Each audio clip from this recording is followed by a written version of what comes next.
Hello, hello. I'm getting a little blinking error light on my dashboard. Can anyone in the chat? Can anyone in the chat let me know if you can hear me? Does this guy still talk crypto? Asking for a friend. I talk around crypto. I talk in the general direction of crypto. I'm happy to talk a little bit of crypto today. So it looks like we're streaming. Anyone in the chat, give me a little how do you do? Part of it might just be that my computer is so old. I'm asking a lot of it.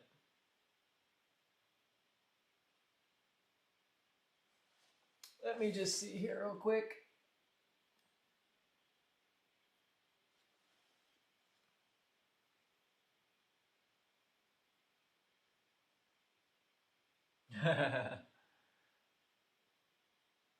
So someone in the chat, give me a thumbs up. Is it working? Cool. All right, little wave. My computer here is on the fritz, but that wave lets me know that at least someone out there can hear me. That's good enough. This show might be entirely for you. Good, just buffering video. All right, well, it's saying it's not receiving enough to maintain something. Oh, you know what? Let me plug in my Ethernet cable. 1 second.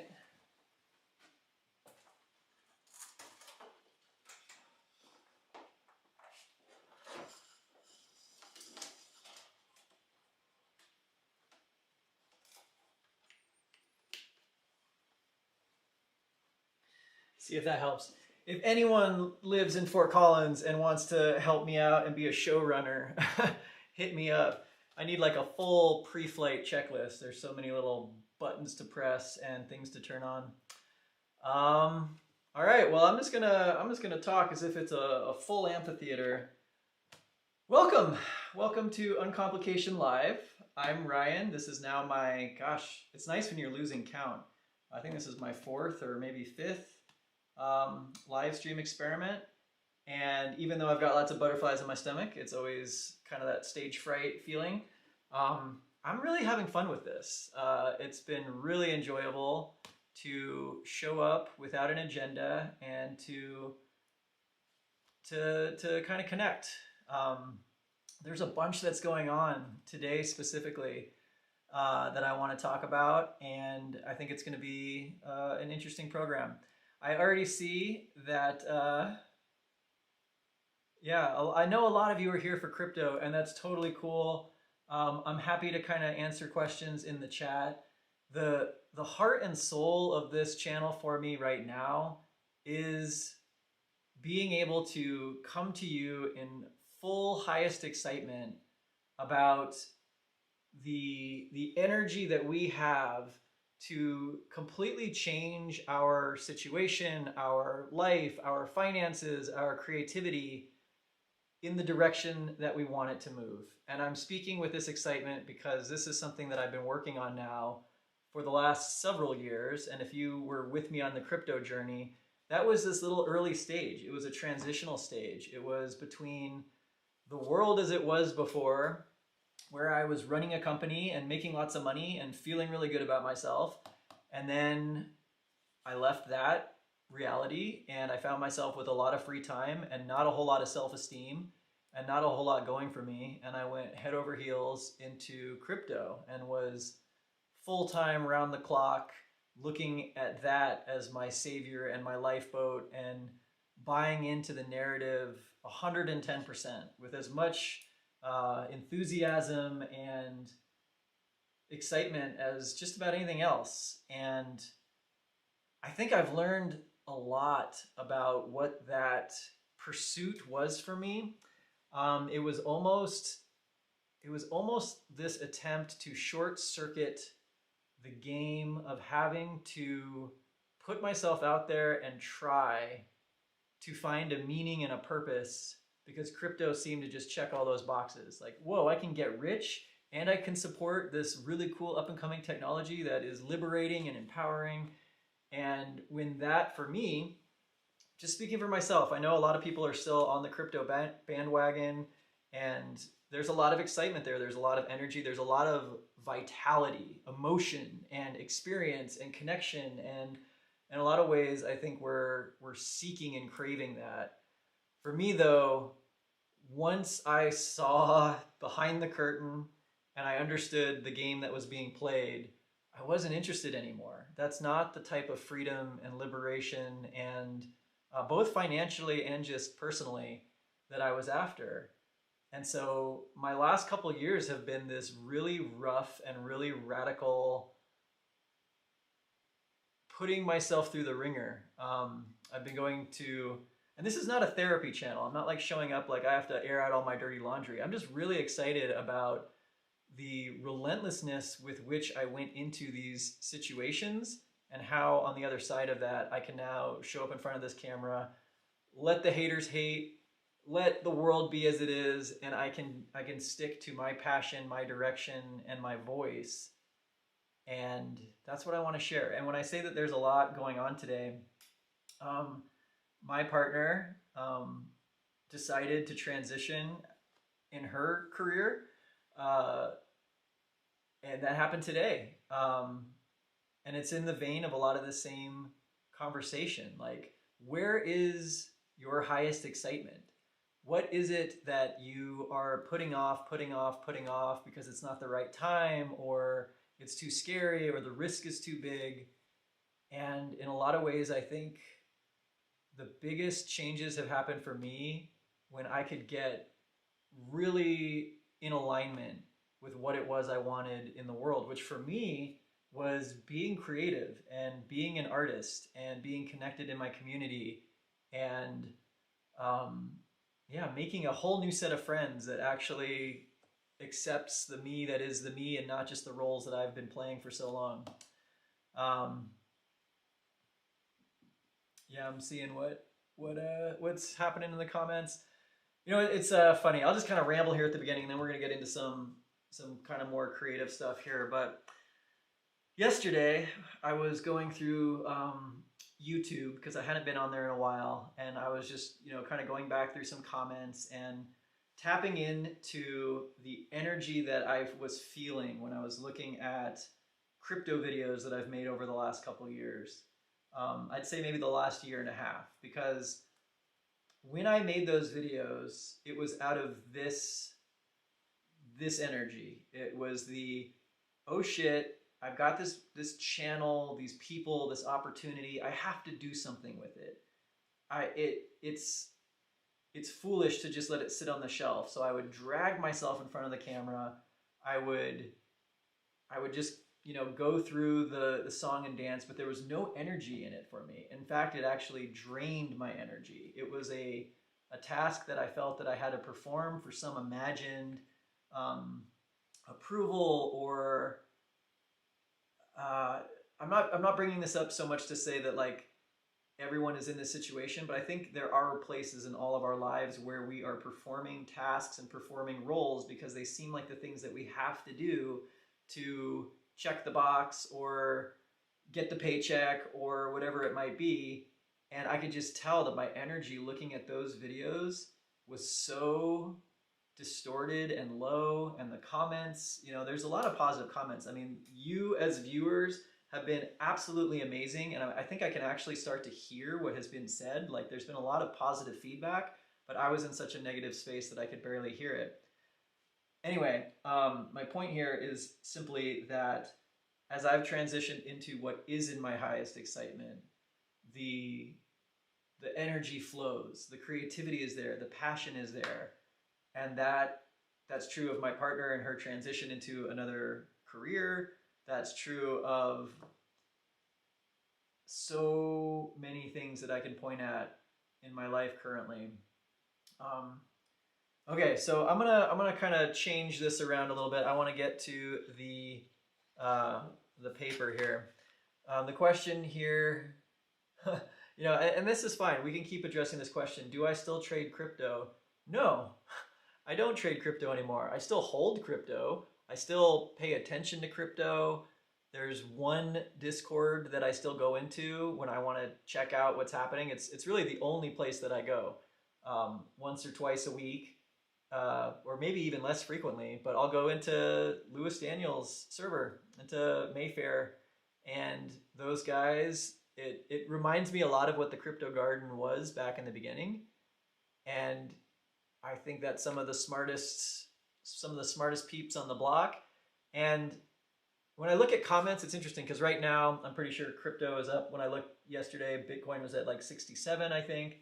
I haven't checked since I saw that number, but I noticed that even on old videos, when Bitcoin is moving up, I get all of these commenters that were like, "Oh, what a bad call," or all this confidence, all this like kind of like rubbing it in my face, that which I'm happy to admit that when I was making my 2024 prediction, I only had the information that I knew at the time, and I gave three different scenarios, and one of those scenarios happened to happen. It was the one that I wanted least to happen, and yeah, I didn't make the right prediction, but so what?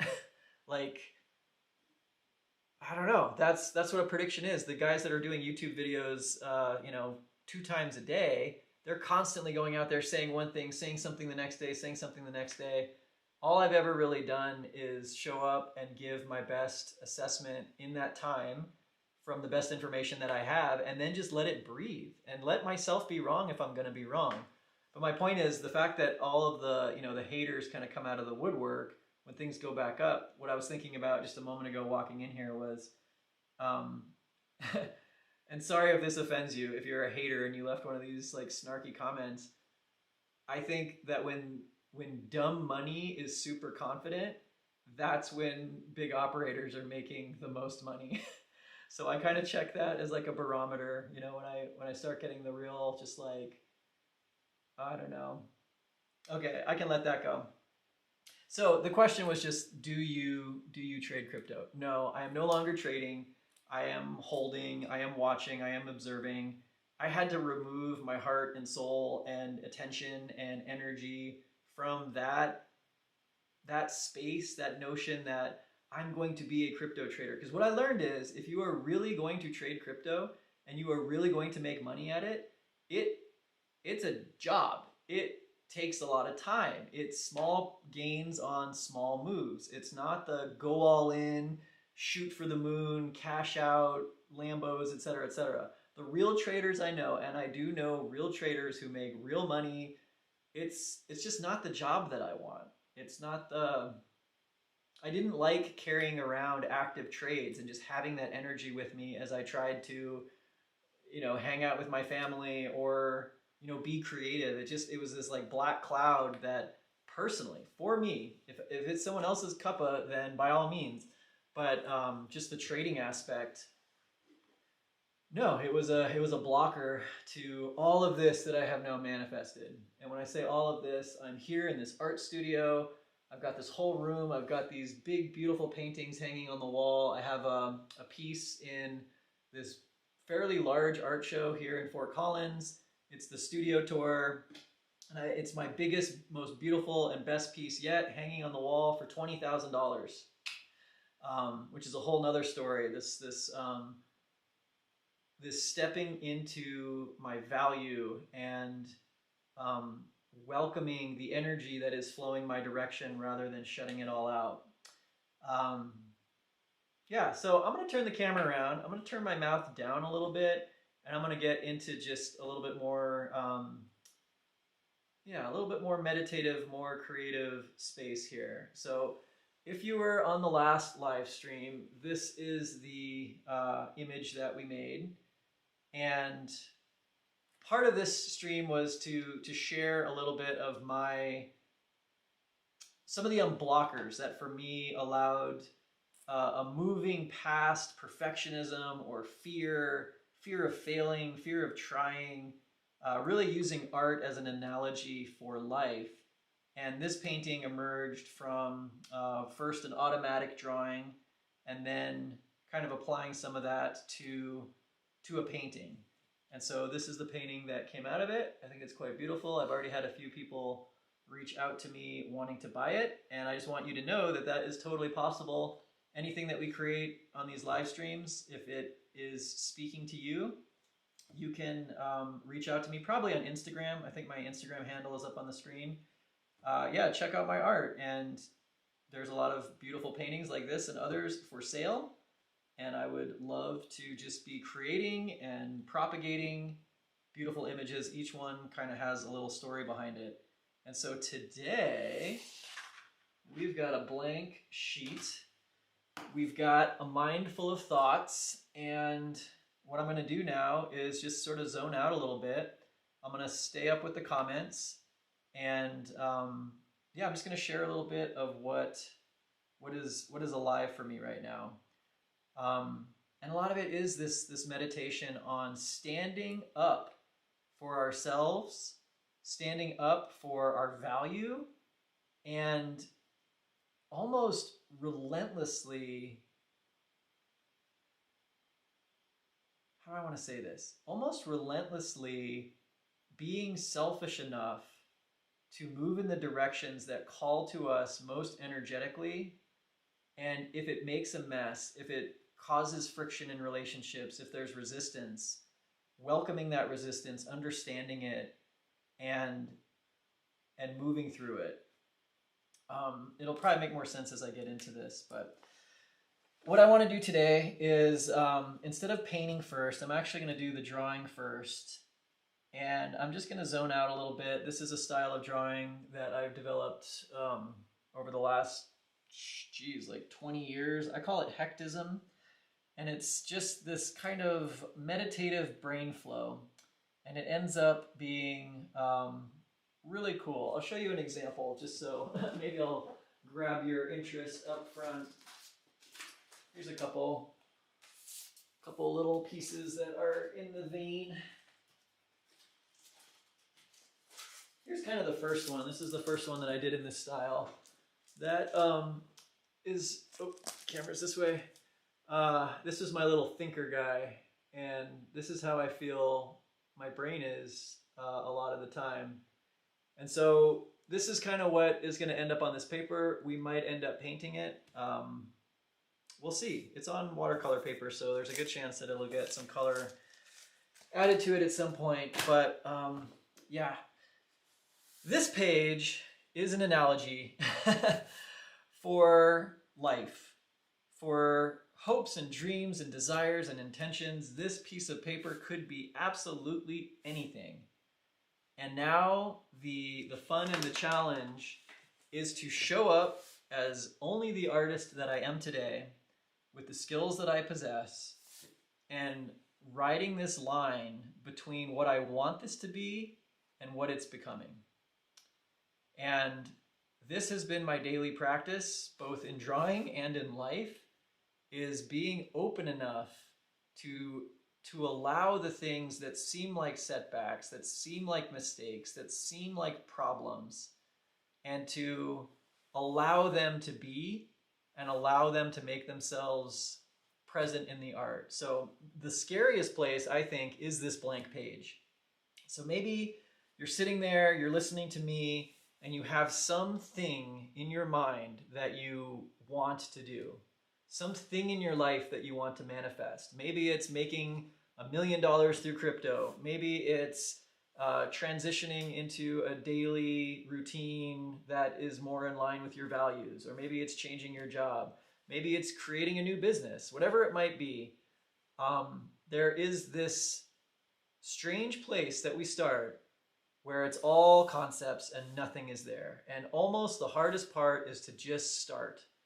Because as much as I want this to be a beautiful piece of art, once I do something, everything else is now in relation to that first mark. So there's an intense amount of pressure. It's actually a lot easier towards the end of a drawing when there's all of this stuff established and a little mark over here doesn't really matter. Right now, this is like the big moment. Are we gonna or are we not?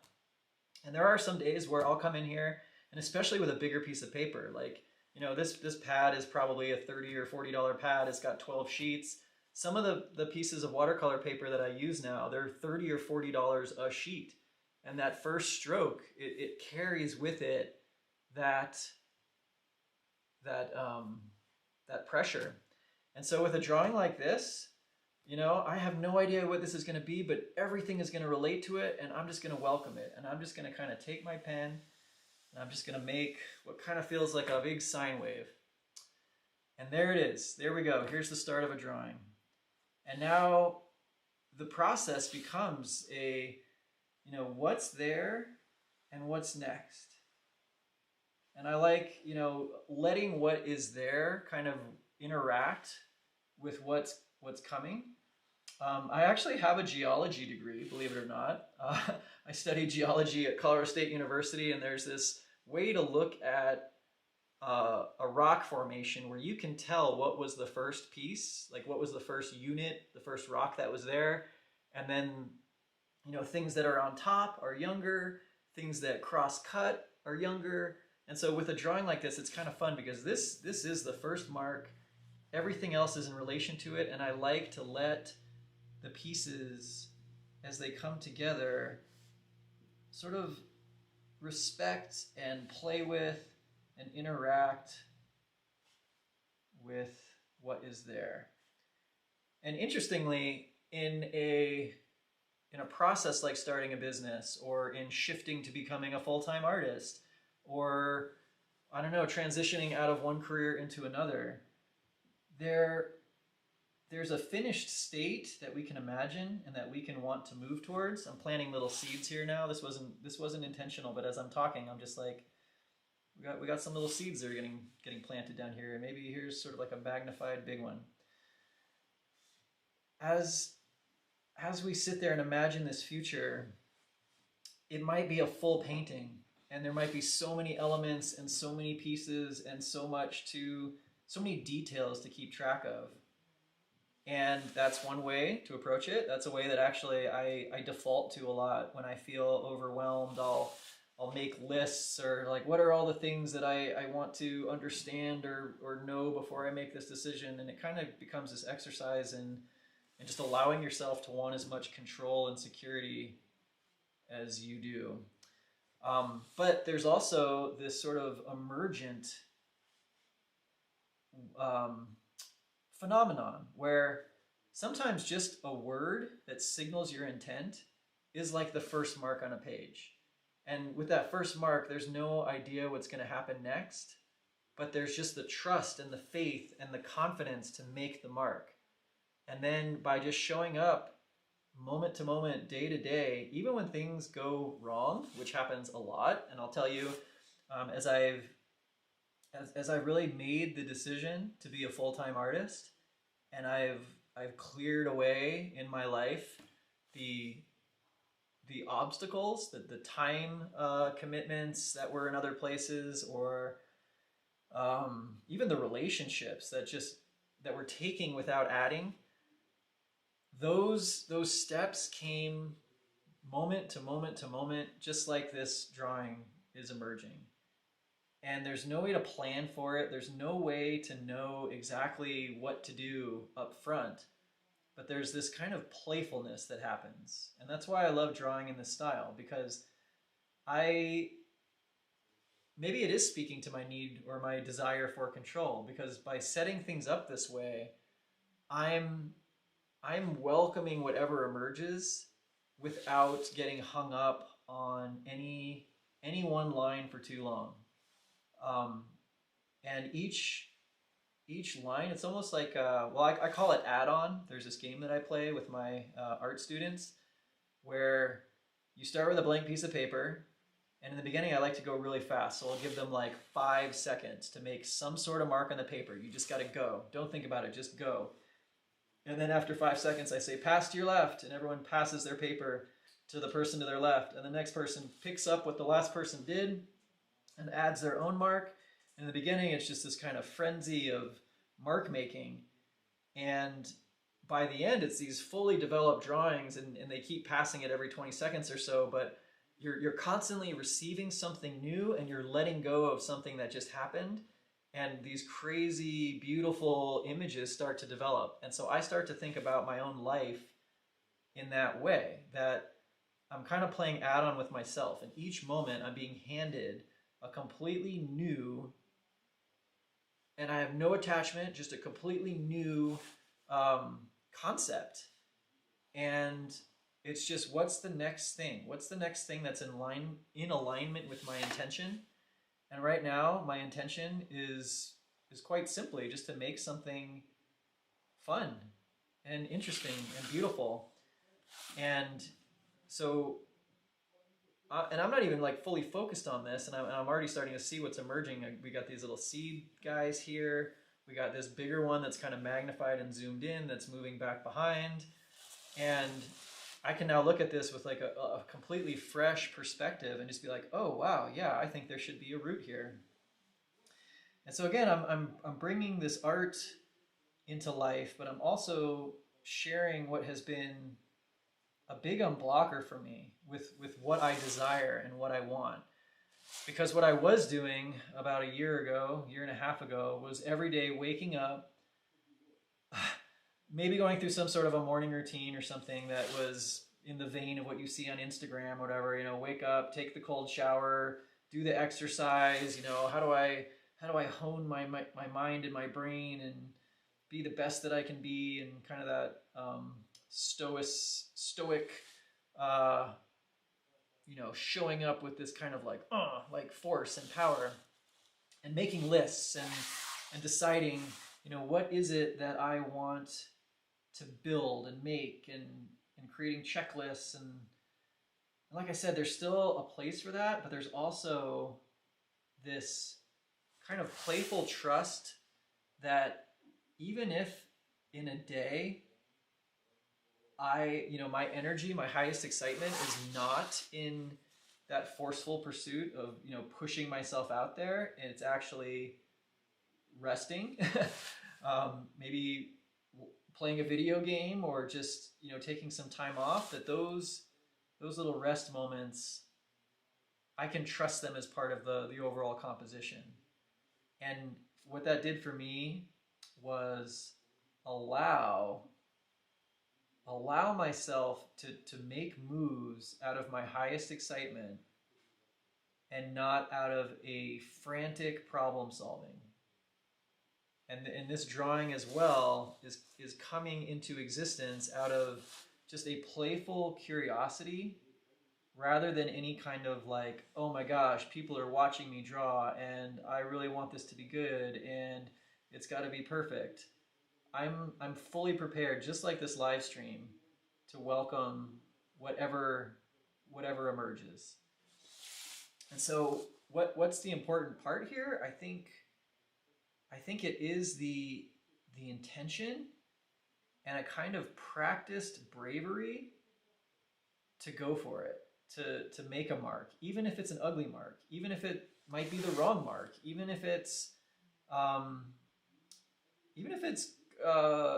it inspires conflict, or this is something else that I really have come to realize, is that there is this kind of balance that our lives get into, which is good. I mean, it's kind of comfort, it's kind of survival, it's keeping the status quo, it's keeping us from having to feel, extreme emotions around maybe relationships that we have, or responsibilities, that boss that you'd really love to just give them a piece of your mind, but instead it's just, yes sir, thank you ma'am, whatever. Like those types of relationships can set up like concrete and be the very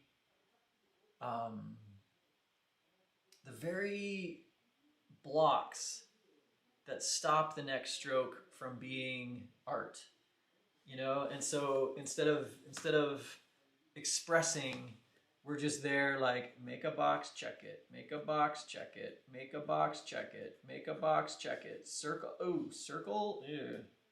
Make a box, check it, make a box, check it, make a box, check it. And I don't know. So the the kind of relentless bravery to be willing to speak your actual mind and to stand for the things that are important. Now, it can be hard if you don't know what those things are. For me, it actually took a long, long time. And that was one of the hardest parts, is that post community funded, post my company, and even post crypto, like that was the nice thing about crypto. It like gave me this thing to like care deeply about. And that's what I was talking about at the bar with friends. And that's what I was, talking about at the Thanksgiving table or whatever, like it really felt like a purpose. And then when I was without grounding and without purpose, it was really hard to know what marks to even make, what direction to even go in. And so a lot of the time was spent trying to get back in touch with like, who am I once I strip away all of these expectations that are coming from other people and other interests. And for me, it was creative. It was this playful joy that had really kind of been squished out of me in my various responsibilities and relationships. And I'm gonna just peek up here at the comments. Ryan, did you get wrecked with crypto like most of us after buying during the COVID crypto frenzy of 2021? You don't talk of it anymore. The Wyckoff video was legendary. Sure, I'll always take a little moment to go into comments when I lift my head up. I did not get wrecked in 2021. When I made that crypto, the Wyckoff video, it was this bizarre, I'll switch over to the face cam. It was this bizarre, almost like a dream that I wasn't even really sure was real, because when I found the Wyckoff information and then saw that it was happening and posted that video, it was still like a month before it all happened. And I remember this day so clearly. I sat in my garage, the same garage that is in all those early videos. I sat in my garage with all my various wallets open. I had Cardano over here, and I had, gosh, I can't even remember all of them now. I mean, there were so many of them. The Solanas and the XRPs and this whole portfolio that I was tracking on spreadsheets, and I was, watching this whole thing grow. And then I saw this train coming and was sharing the information. No one believed me. I could barely believe myself, but I knew it was right. And I remember this day sitting in the garage with my finger on the sell button for all of these different things that I held. And I think what actually ended up happening was I wasn't able to like fully commit to the belief that it was all going down, because at the time, like, Ethereum was still rocking. Like there was a lot more happening in crypto, and a lot more that was exciting, even as Bitcoin started to do the Wyckoff downward slope. And so I sold out of most of my crypto against all of my feelings in my gut, because my crypto balances were among the most sacred things to me. Like these little numbers, I won't say exactly what those numbers were, but they were exciting numbers to me of my crypto and the value of it and where people thought it was going. I just remember in 2021, the number that I always had in my head was 220,000. One of my friends, he just said like, oh, it doesn't matter what happens today because it's 220. That's the number. Like, and so I just had that in my mind. All my calculations are based on it, et cetera, et cetera. So I was fortunate enough to sell enough in that early stage where it just insulated everything. And then I was able to rotate what I had sold in Bitcoin into Ethereum. And so I got to ride that little wave until I got out. I had this spreadsheet that went through like 3 or 4 different iterations. And I had my first spreadsheet that was like all of my pristine little collection of holdings. And then when I sold everything on that day with my finger on the button, I created a new spreadsheet that was like, I forgot what I called it, but everything had like a different name and a little permutation. I think actually Cardano like stayed afloat a bit longer, and so I ended up moving after Ethereum everything into Cardano. Anyway, I mean, water under the bridge. I never made millions. I was like I assume many of us, you know, it was actually I don't know. I moved a lot of freaking money. I think I had in total like $70,000, which for me is a lot of just assets that I had cashed out of in other places, like kids' college savings and a home equity line of credit, and just, you know, in that frenzy, I was considering selling my cars. I would have sold my organs. Like it was pretty crazy. So I was able to kind of scale all that back, put it all back where it came from, and so no wreckage. When people in the comments are always like, "Oh, you got wrecked and now you're bitter," what got wrecked was my fucking soul. I was so pissed that this thing that was being touted as, you know, Satoshi's dream for the future was like, maybe it started there, maybe not. It was just another way for hope to be weaponized to take advantage of those who really need. I don't know. I think in capitalism in the United States and probably globally, like there is this sort of predation happening. And in the old kingdoms, there were serfs that just, you know, were told you're lesser than, and, you know, God has put you in this position, so you must toil in the field. And then at some point in time, this new mythology arose where everyone is a king. And so that was like the best form of control possible, was to convince the commoner that they had the potential to be a king. They just had to work really hard, and this, that, and the other, and all of that just went to power industry.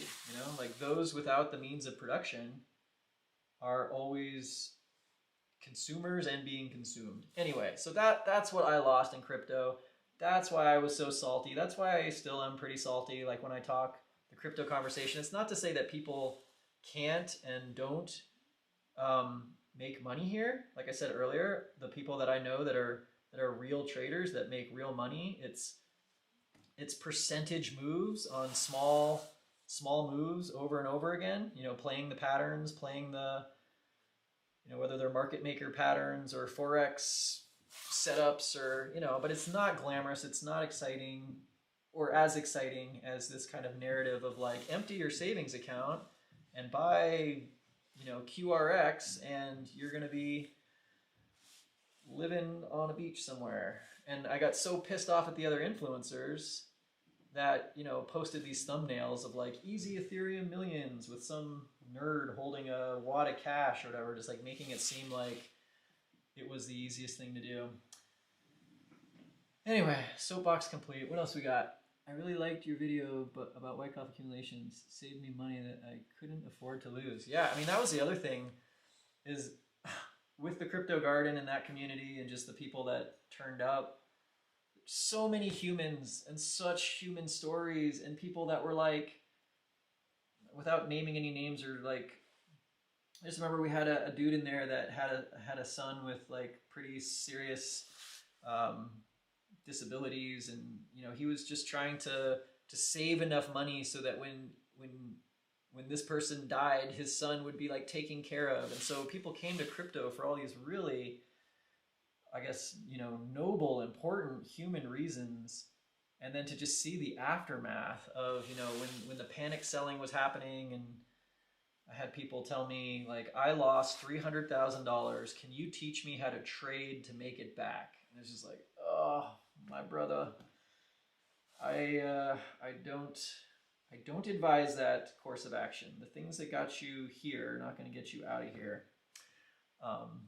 So yeah, I love that. If I, you know, was a voice of reason, or even just questioning in an otherwise noisy sea, I love that that was one of my manifestations and ripples in this meat universe. So at this point, like I'm still just kind of doodling here. I don't really know what's going on. We got this whole little like platform thing happening now with little pyramids, or I don't really know. But we're gonna keep rocking with it. For those of you that have just joined, I've been rambling as I do. A lot of the theme is this process of art making and also living that is so valuable to me these days, that is rooted in big leaps of well, how do I want to say this?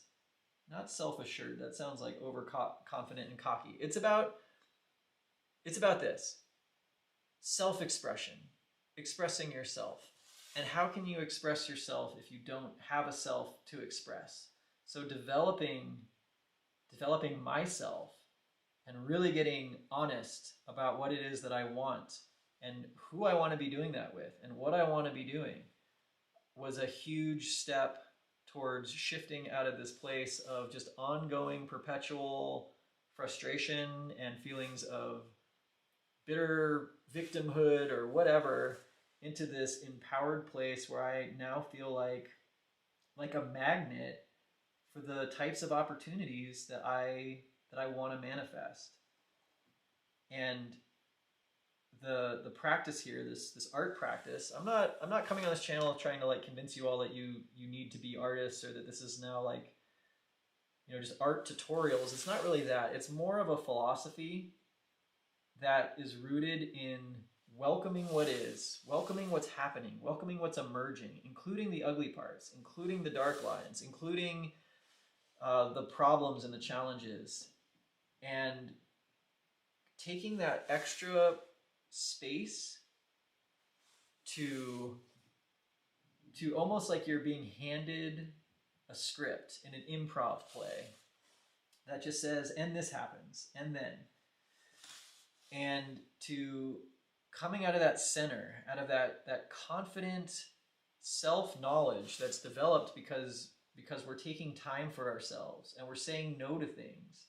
And we're not always putting everybody else's priorities before ours. Because when we do that, it creates this situation where the energy that we're actually transmitting is polluted, it's clouded. It might have the words, I love you. It might have the words, yes, sir, right away, sir, that's a priority. But underlying it is just this base dissatisfaction.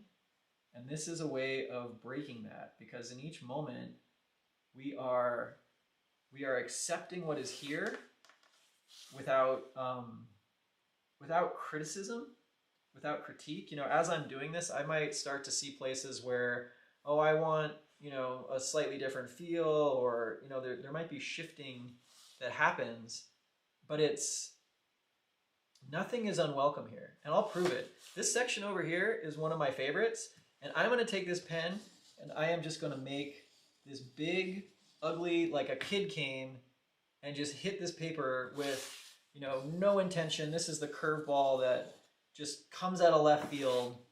And like, you know, if I was a certain type of artist, maybe the type that I was in the past, I'd be like, God damn it, like, this is what I was working on, and now, oh, this is all ruined, and whatever. I'm starting over, and, you know, screw the person that threw me this bad lot. And now, like, look at all this interesting chaos. Like, this drawing is now completely different than this sort of more controlled thing that I was doing before. And so now I'm a new person. In this moment, I'm being handed this situation, and my intention is still to make beauty, is to still make something that I adore, that has color and movement.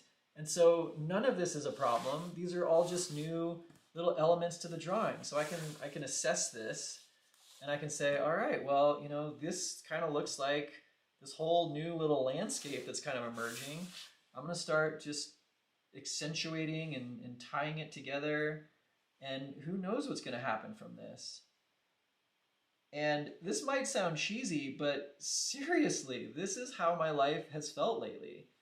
And it's actually been really thrilling, because the pieces that I say no to, just like resistance-wise, like, oh, this thing didn't go the way that I wanted it to, those then sometimes turn out to be the most important and critical pieces of the overall puzzle. And by allowing them to have the time and space to um, just be accepted as part of the composition, then new things can start arising. And I'll give you an example. I got a couple paintings framed. They are my biggest and best and most beautiful by far. And I really had this notion in my head that there's this guy that I worked with in the past at a jewelry shop, and I wanted to get these paintings hung in his jewelry shop, and I thought we could kind of work out like a commission type deal. And we just had a bunch of like failed connections. I tried to message him and he never got back, and I was sitting there at one point just kind of like, oh, woe is me. Not quite that bad, but just like, oh, you know, I had all these great dreams for these big paintings, and now they don't have any place to go. And then a couple days later, the guy who runs the studio here, TJ, comes to me and says, yo, I just got us into the studio tour, the Fort Collins studio tour. We're going to be in like the most beautiful gallery space in the town, and we're all going to be represented, and I want you to be one of the artists representing petrichor. Do you have a painting that you could hang there? And I was like, yes, I do.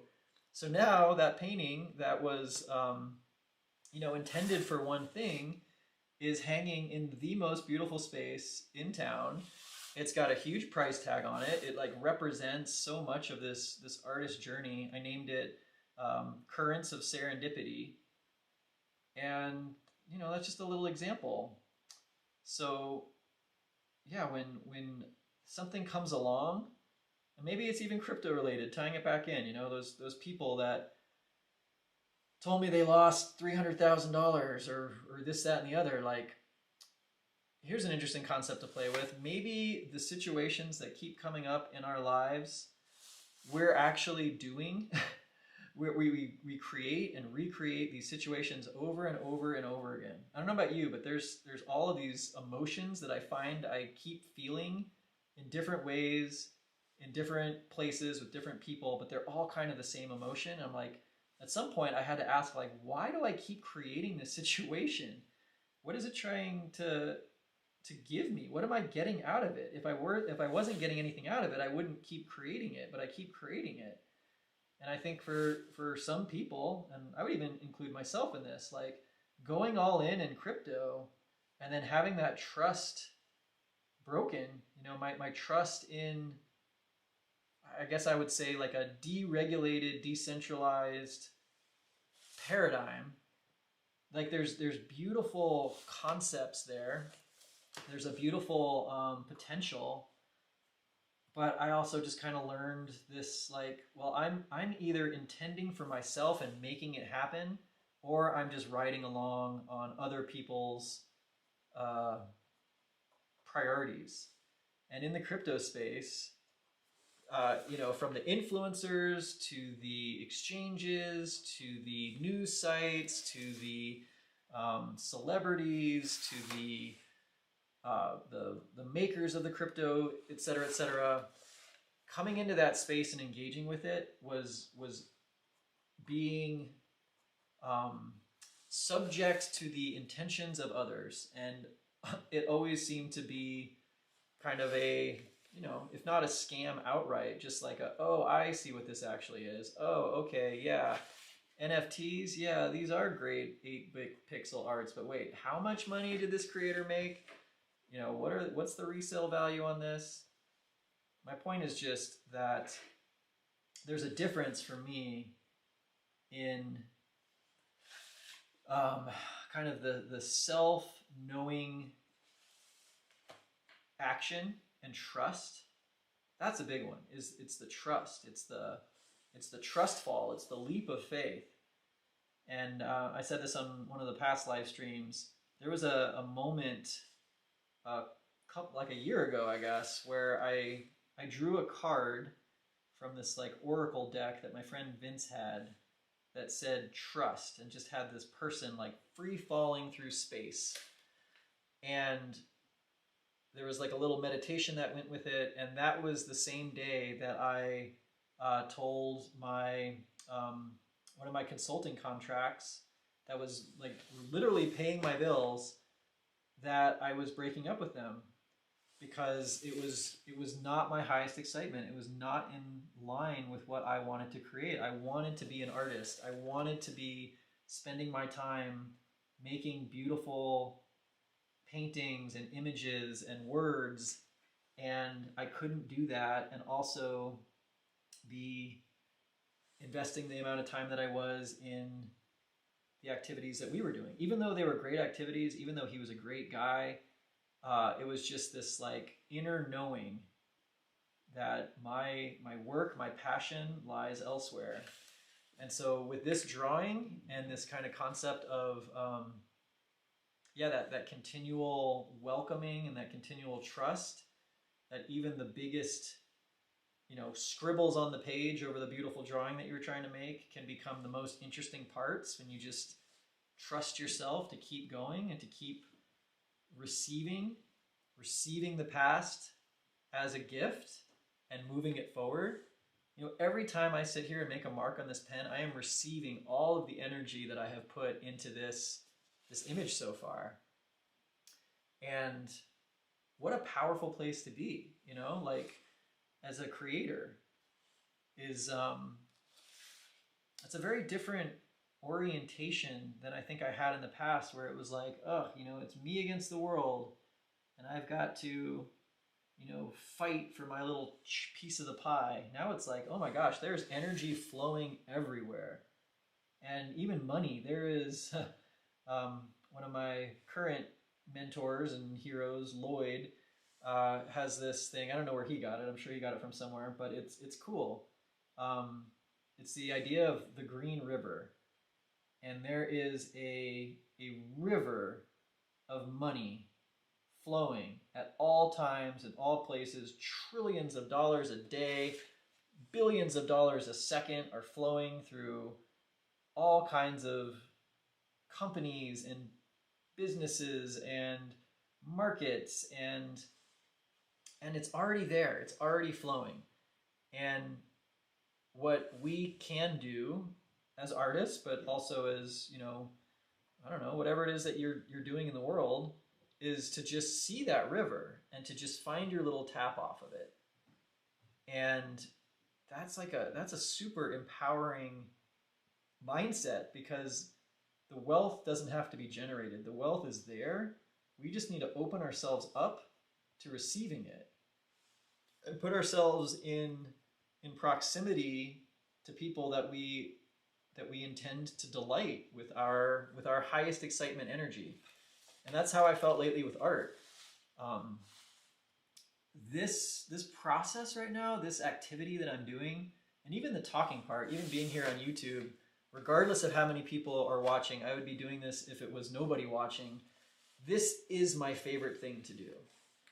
And if I can find a way to take a little tap off that green river and figure out who is it that likes what I make, who is it that values my artistic vision or my philosophy or my message in making art.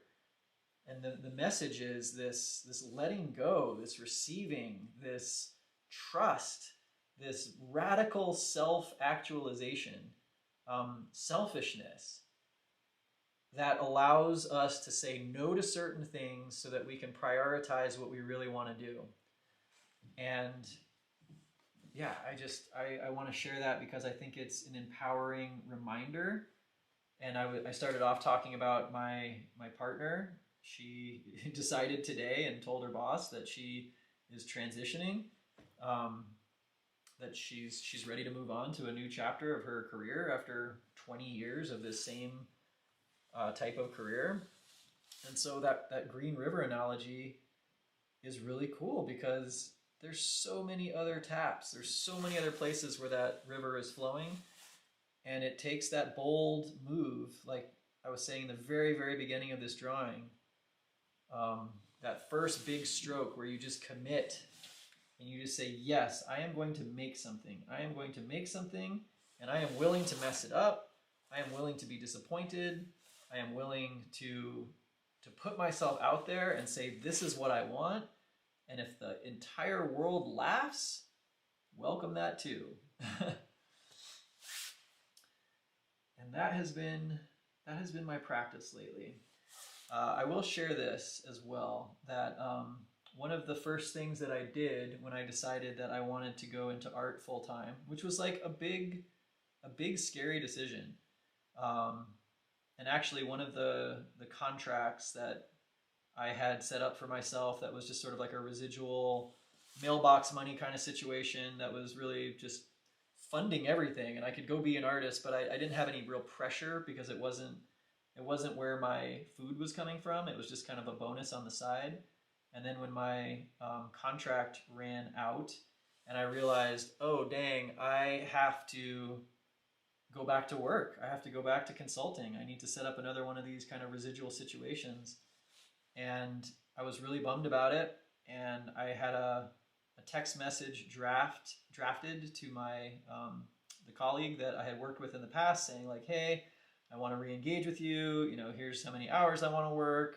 You know, here's what we can focus on. And I was just kind of getting myself geared up to say, okay, I'm still going to make art, but I'm also going to go back in the trenches. I'm also going to, you know, do some selling and some marketing and problem solving and just like get back into that whole problem space that was going to take me away from my art. And then as I was about to send that text message, my own art mentor, Taylor Gallegos, who's a badass muralist. I painted some really cool murals with him in the last year and learned so much. But Taylor called right as I was about to hit that send button. So I was like in the midst of committing myself to going back into the trenches, and then Taylor's face pops up with his ringtone, and he's like, "What are you doing?" I'm like, "Holy shit! Like, are you here? How do you know what's going on?" Like, I'm in the midst of these huge crossroads, and he kind of talked me off the ledge because I was about to act out of this kind of panic, you know, this wanting security, wanting control, and just thinking like, okay, well, if this money is ending, I have to go back and make the same money the same way, even if I hate it, even if it's taking me away from my highest excitement. And so when I talked to Taylor, I actually made a different phone call that day. I didn't call my colleague to go back to work. I called a financial advisor, and it was someone that I worked with in the past. And I said, hey, I am thinking about making this move to being a full-time artist, and I want to engage you to help me just understand like what is my financial picture? What do I need to make? How does this work? And so that was kind of my first step, was just getting my financial house in order. And I don't think I ever could have, I never would have done that if that mailbox money would have just kept going. You know, like I would have just continued on this happy path. I said this in the last live stream. I think it's true. People stay where they're fed, just like animals. You know, when we have a paycheck, the last thing we want to do is rock the boat or disrupt it or whatever. And then in my thinking, a decade can go by, you know, waiting for the time to sit down at the piano, or waiting for the time to spend more time with the family, and now the kids are grown. And it can just go by like that. So yeah. Anybody in the comments? In Lloyd we trust. You know, there's this weird phenomenon as well, where the teacher appears when the student is ready, kind of thing. And that's kind of cool too. That's in the same vein. Like, there's nothing that you need to worry about right now. I'm just talking to myself. Like, when it's time, the right thing will appear. And the right thing will appear because I believe it will. And because I've seen that serendipity, I've seen that faith kind of pay itself out again and again and again. And you know what? I think I'm going to zoom in a little bit, because this is starting to get pretty, or zoom in a little bit, because this is starting to get pretty interesting. I'm really digging my little art fly here. So I don't know if you can see from that kind of zoomed out view, but just a lot of interesting stuff has started to happen. There's this kind of like seed thing that started growing down here that kind of comes up, and every place it hits these lines that were here first, it kind of like shifts, almost like you're looking through shattered glass or something. We got these other little seeds down in here. Yeah, I think whatever is coming through this is my subconscious meditating on growth, I guess. I've just been jawing, but I'm kind of enjoying now just pausing to reflect. This is a moment too, like in this whole analogy, where I've been so heads down in these little areas and just kind of getting lost. And as I've been, talking and drawing, things are emerging. And it's, I used to call this punctuation. I used to call this punctuation back when I was doing community funded, where McCabe and I, my business partner, we would be going so hard and just, working 60-hour weeks or whatever it takes to grow our company and raise money and deliver our product and this, that, and the other. And so every day was kind of like a constant firefight and just a constant, what's next? What's next? What's on fire? What do we got to fix? Who do we got to talk to? Who do we have to fire? Who do we have to hire? Whatever. And so then it was these rare opportunities, but these wonderful opportunities when we'd go up in the hills and camp and hang out and just get that like 30,000 foot view. And that's the punctuation. That's like, these run-on sentences of our lives, and then that moment to just pause and breathe, and then back to the run-on sentences. And even with the art making, again, like my whole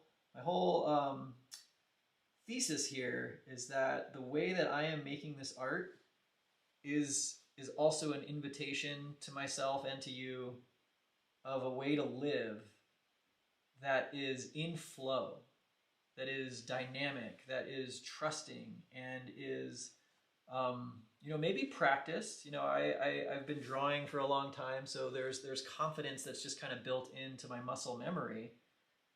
But again, the drawing is an analogy. I think we all have in our muscle memory the ability to survive, the ability to take care of ourselves, the ability to escape danger, the ability to connect with people when we need to.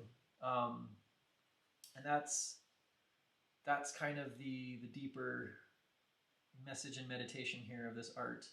But the punctuation, that was sort of my moment to pause and zoom out, which incidentally I also zoomed in. But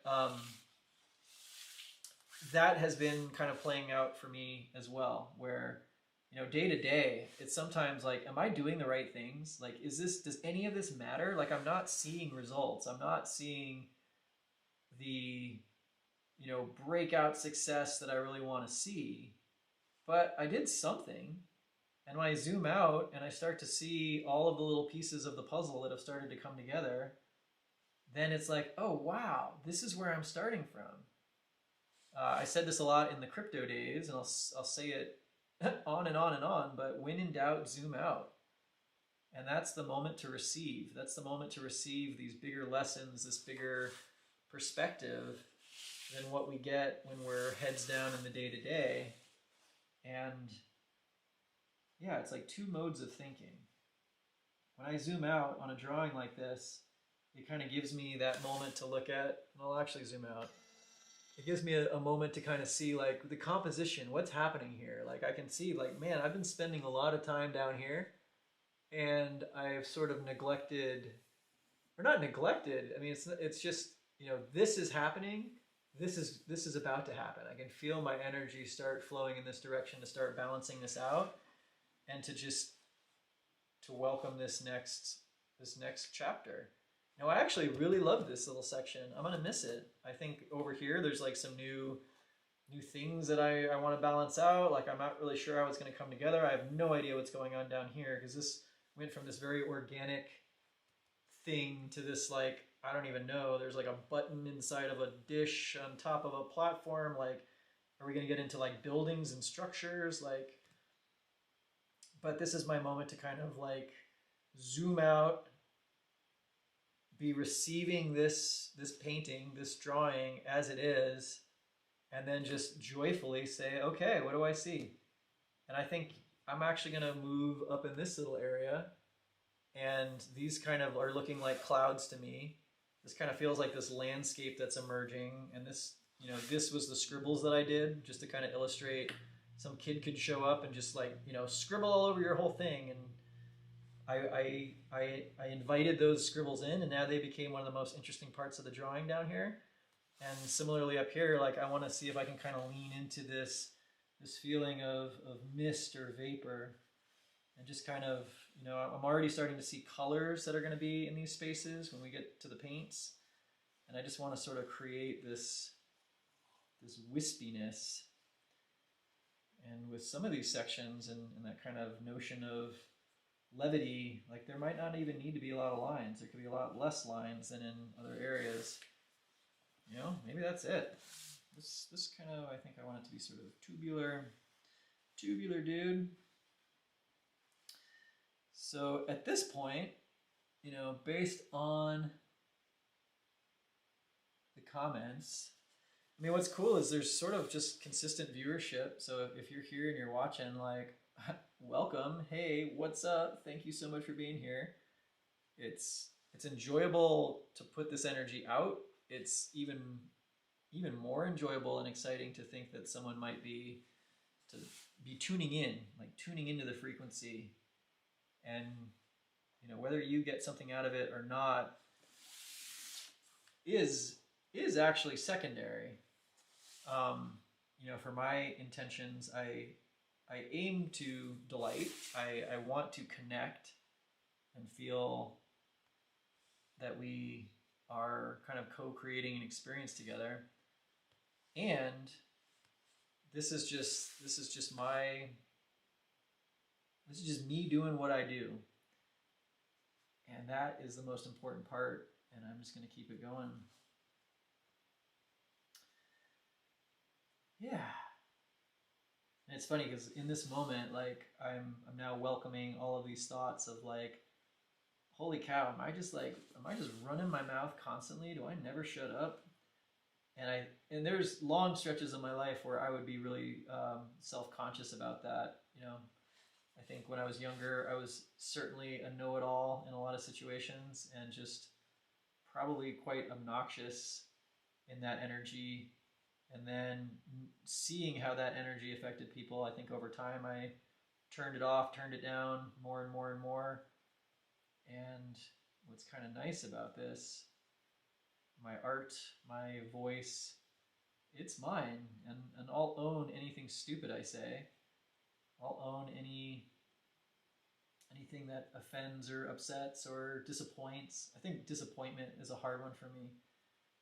I'm getting better about it, but like I take to heart, or have taken to heart, you know, when I show up on this YouTube channel and start talking about things that aren't what people are interested in, and just get that feedback of like, where's the chart, and you know, this, that, and the other. It's like, gosh, like I'm failing you guys. I'm letting you down. Like clearly, I'm supposed to be delivering something.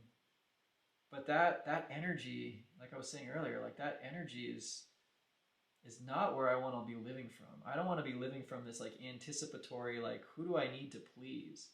I want to, this is going to sound sexual, I want to please myself. And if anyone is similarly turned on by that, then there we go. But my main priority is not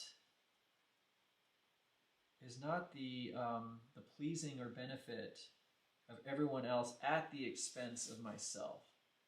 And I just say this out loud right now to me because it's one of the biggest lessons that I've had to learn. Because I could very easily fall into cycles of resentment and just kind of like a baseline frustration or anger that I was just like always wanting more, but I was also never saying what it was that I wanted, and I was always moving to please everybody else to be, I don't know, maybe loved or accepted, thinking that that was the strategy for getting what I wanted, and it never really manifested that way. So...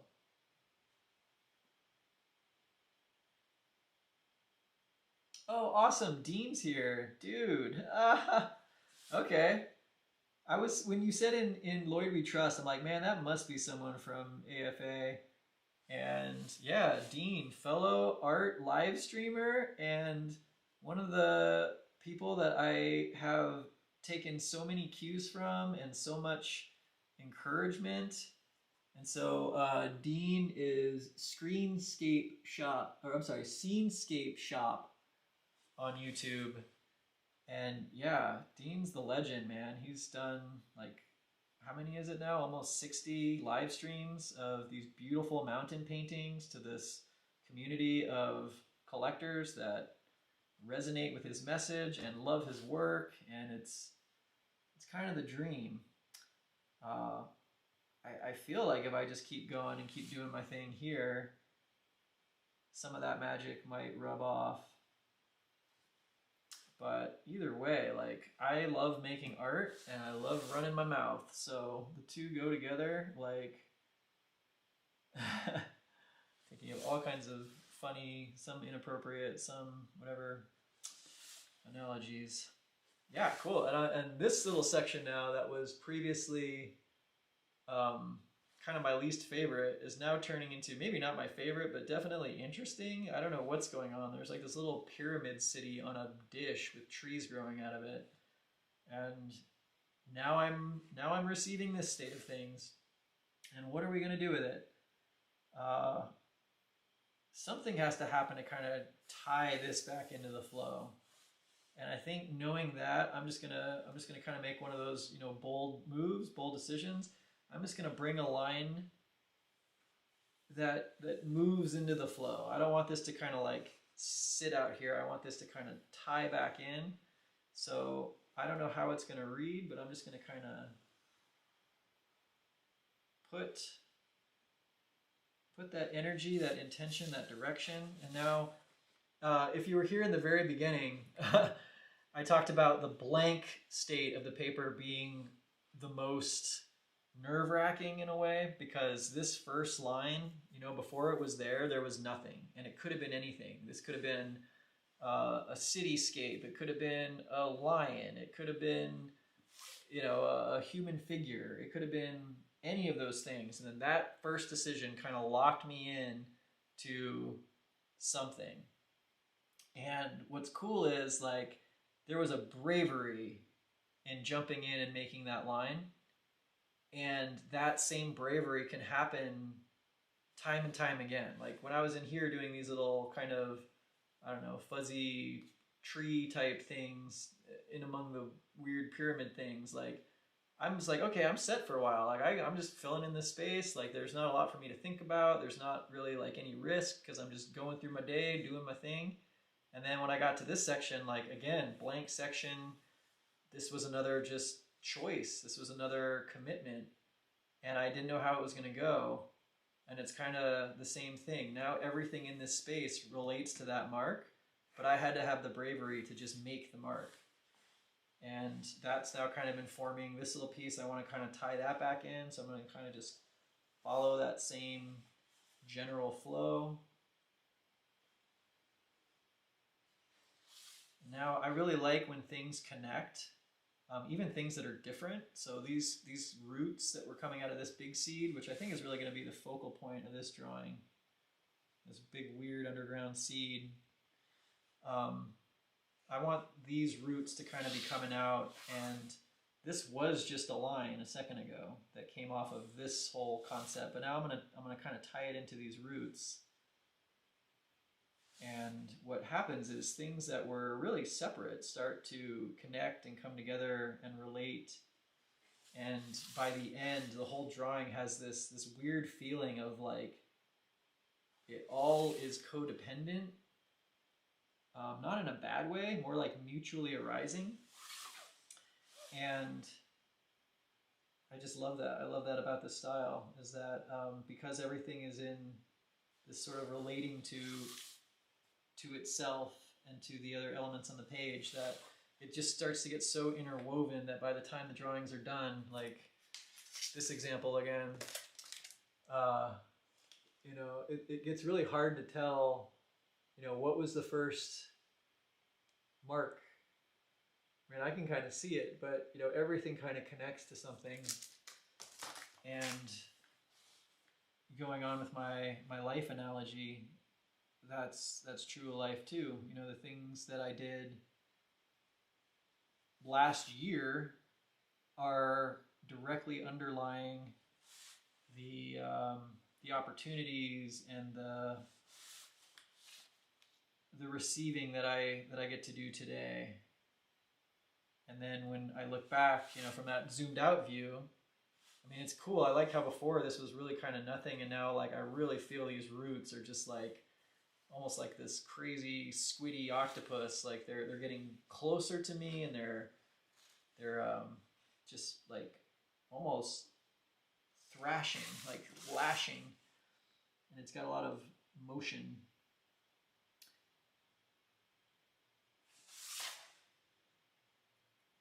Yeah.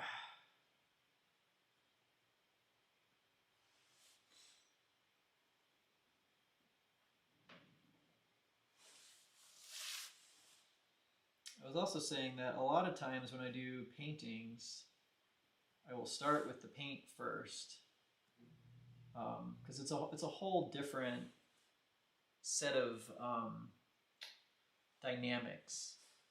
So with the drawing, it's still kind of a left brain analytical sort of expression. You know, straight lines, black and white, edges, forms, curves. Everything on this page could kind of be named in a way. And another way that is actually what I did in the last live stream, and I'll probably make a lot more art in that way and others in the future on this channel. Yeah, with the paint first, it's kind of cool because there's not this same control aspect, or at least it's different. It becomes this like playing with elements. Water is such an interesting element, and the way that it flows, the way that it pools and connects, and you put two piles of paint next to each other, and the way that they flow together is it's like it's almost like an intelligence. Like you're dancing with this physical intelligence that you can start to predict, but it always is surprising and delighting, and it always feels more intelligent than me. You know, like it never makes a mistake. It's a really interesting way to make art. I think it might be kind of like an Asian or Japanese type of, or even Chinese, kind of like Taoist form of art making, where you're really moving with the expression, and what can seem like chaos starts to really become these beautiful forms. I guess, you know, here's an example just to kind of give more of a concrete thing that I'm saying. Like you can see in the background this color, and when I put that paint on the page, like there was even less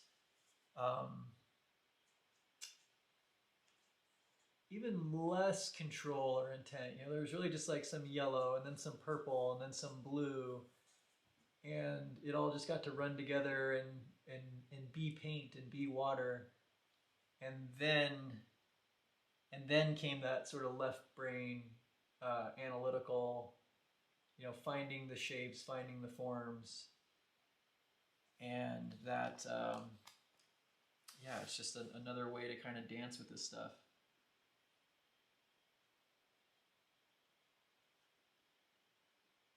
I'm noticing that I am feeling a little tired.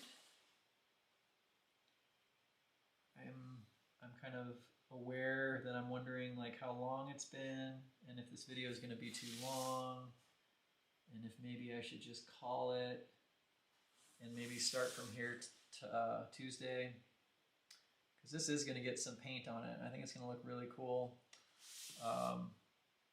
Yeah, you know what? I think I'm going to just let that be, let that breathe. And so this is where we got to today, and it was a big transitional, growing kind of day. I know of at least 3 people today that told their boss that they were transitioning out. And I also know that it's a full moon in Aries, which is apparently like some pretty big energy, even potentially confrontational energy. And so, yeah, I guess as a concluder here, I'll welcome you to see where in your life there are things that you've been bumping into, places where you feel your growth is um, less than what you want it to be, where your highest excitement is getting morphed and shifted into, like I was saying before, from this kind of a artful flowing to this kind of a repetitive, like make a box, make a check, make a box, make a check, make a box, make a check, make a box, make a check, make a box. End of the day, oh, I got 4 out of 5 boxes checked. I guess it was a good day. But like, I don't know. I am personally tired of making boxes and checking them. Some I have to, some are important. And there's a kind of brave willingness to say, you know what, today, oh yeah, someone might have made a box for me, but you know what? It's a little robot. Or you know what? Fuck that box. I am going outside and I will deal with the consequences. I will deal with the conversation because life is too short to be putting 100% of my energy towards someone else's intentions. What are my intentions? Get clear with that, get in alignment, and make pretty stuff. All right, y'all. Well, like I said in the beginning, all of these paintings that I'm making eventually will find their way to collectors. If there's something that speaks to you, you can connect with me on Instagram, I think is the easiest place to go. At Thinayr, Thinayr. The link is in the description. But yeah, feel free to get in touch there. Say, hey, what's up? If there's anything that you see of mine that you like, don't hesitate to reach out and it might be yours. Yeah. All right, y'all. Well, happy Thursday, and until next time, cheers. Fade to black.